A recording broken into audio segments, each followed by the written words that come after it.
Hi, this is Paul from UT Electric Bikes, and here's a 1-minute safety check you should do on your bike each day before you take it out for a ride. Are your front and rear brakes working effectively? If there's too much play in the brake lever, then your brakes may not be engaging properly, and this can be dangerous. So you need to have your brakes adjusted.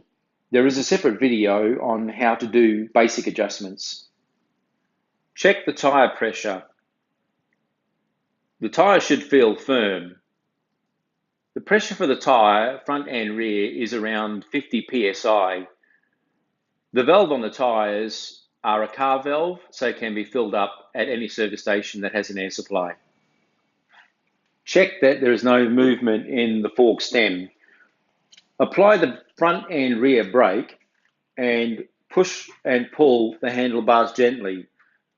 You should feel no movement here in this area. Check that your seat post clamp is tight. So you should have no movement in the seat post.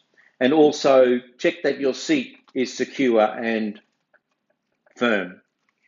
Check that you have no sideways movement or wobble in your front and rear wheels. There should be no movement here.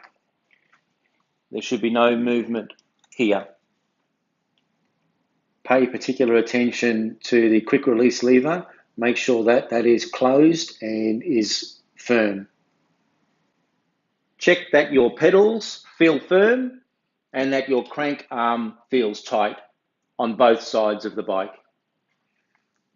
If your bike has lights, make sure they're functioning properly. Front and rear. Finally, if you have a folding bike, make sure that the latches are engaged and the safety catches are pushed down to ensure that the levers cannot accidentally be opened on the main hinge on the bike and also on the handlebars. Remember to perform these checks to make sure your bike is safe. And also, if you ignore a problem, the chances are it's going to get worse and it will end up costing you more money. Finally, if you think there's a problem or if something doesn't feel right on the bike, always contact the shop or your service centre. Ride safely.